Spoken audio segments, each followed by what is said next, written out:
What is up, everyone? JD here. I hope you're doing well today. Today, we're going to be doing my cut test for the Divo Knives Growler version 2. Let's get into it.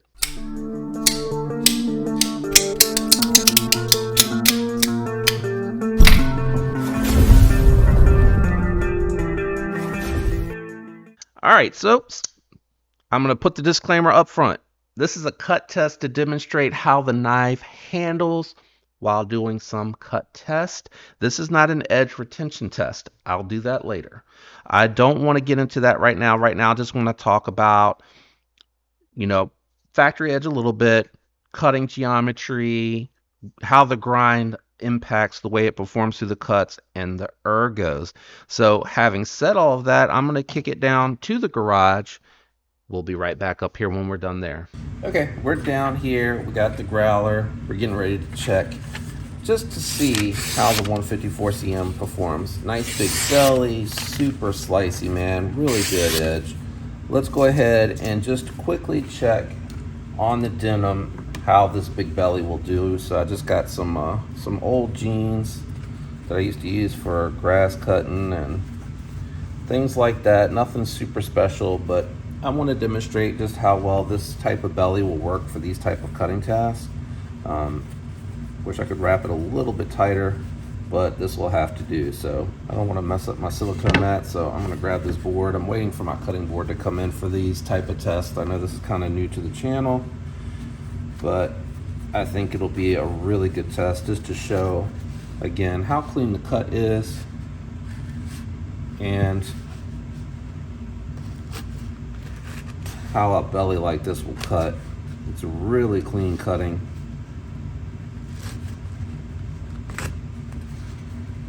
Try to roll it over. I think that'll help. Yeah, so pretty clean cuts.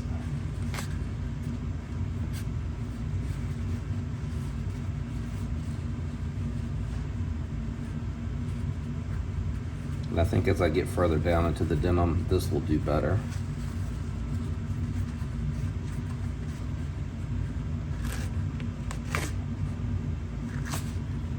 Yeah, really good cuts.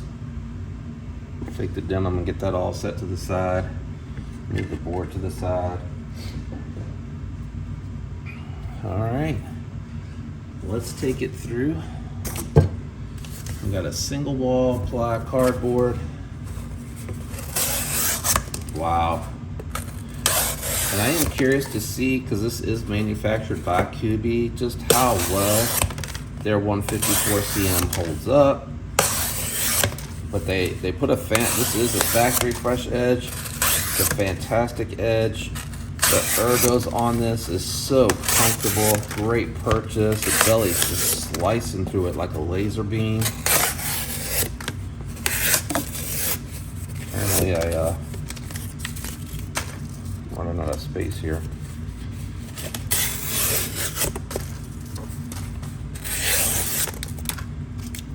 Man, what a laser beam. This thing is a slicer. Nice tall flat grind. Good cutting geometry. Got a little bit sticking to there. You probably can see with the reflection where I'm cutting through and the angle and how I'm hitting the angle. But really nice. Let's just see. Nice cut through some denim, and we cut through some cardboard. Let's see if it has any bite. Yep, lots of bite. That's the one thing I do like about 154 cm. It does a really good job. Now let's run it through the strop quickly just to check. Nothing too major here.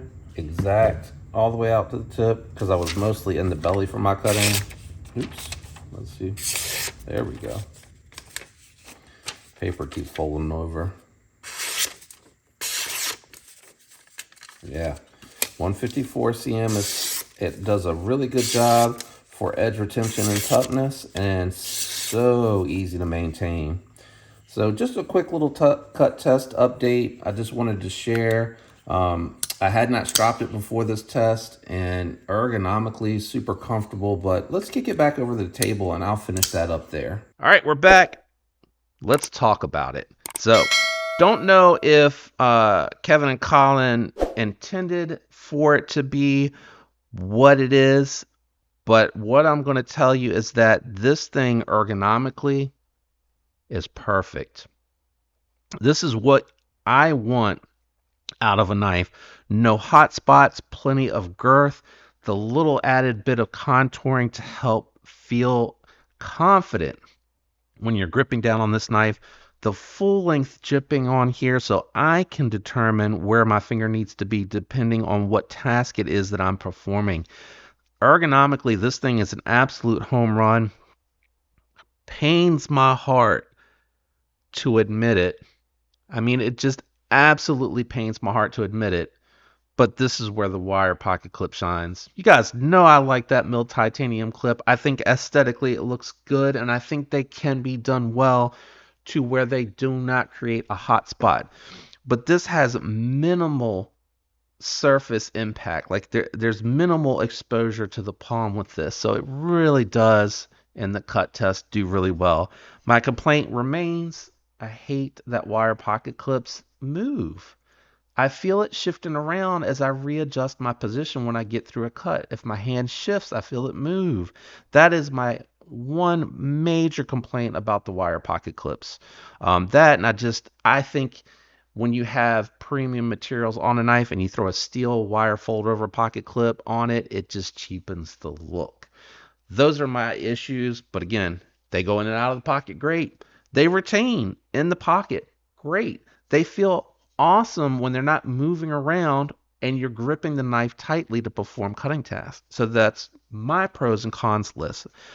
You might feel differently. You might feel like the wire pocket clip is stealth and kind of enhances the look, and that the titanium milled pocket clips might be too bulky looking and take away from the knife, and you can see. So like, it's all about perspective, and you're welcome to your opinion no matter how wrong it is.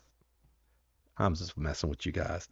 Let's get into the blade, man. This tall flat grind big belly knife blew me away. One, it bit into the materials very well. Two, it did not slide out of the cut because the ergos, the angle of the knife, and the jimping allowed me to keep good control of the knife depending on what I was doing.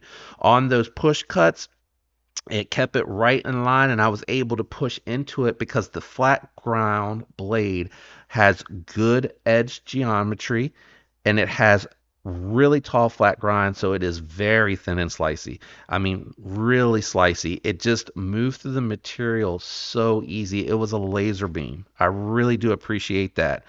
The belly on here worked well when I was doing denim cuts and stuff, so I was able to get a nice angle, and I was able to get out onto the tip without having to contort too much, which I really do appreciate.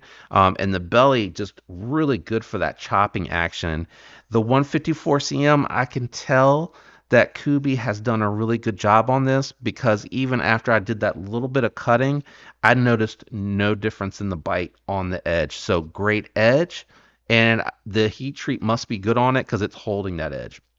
This is one that'll probably be next in line before I do my relative as far as getting a new edge. I'll just put my own edge on it, but it doesn't need it. I mean, it performed really, really well, guys. Like, it does not need it. I just would like to see, I would like to do the edge retention test on the factory edge, and then I'd like to go back and do another one with my own edge on it just to see if there's any difference. But I can tell that this one here, it's going to hold its edge really, really well. And I really like when companies like We Civivi with their 20 CV, like Kubi and Kaiser with the 154 cm, like Kunwu doing with the Vanex. Like, I like when you stick with a steel and you kind of listen to feedback, or you recognize that there's ways to improve it. CJRB with the AR RPM 9 and with the S90V, just keep getting better with the steels that you use, because to me, that edge retention, that performance, and how it's done really matters. The edges that you're putting on the blades really matters. It is fun to get exciting steels, but if you're not a boss at being able to manufacture that. I don't want that. Keep giving me 20 CV. Keep giving me 154 CM. Keep giving me Van X and S90V. If that is what you're doing to perfect it, to make it as good as you can make it before you move to another steel, I much prefer that. Because I can go get a Van X knife, or I can go get a 154 CM. You know, I can go get one that's a design that I like. If I really like your design and you're doing your steel well, I'm going to buy it because I know it's going to look good, it's going to be built well, and it's going to perform. And those are the things that matter the most. And it really should to you too. I know you might like a design and you might be like, oh, I'm sick of their 20 CV.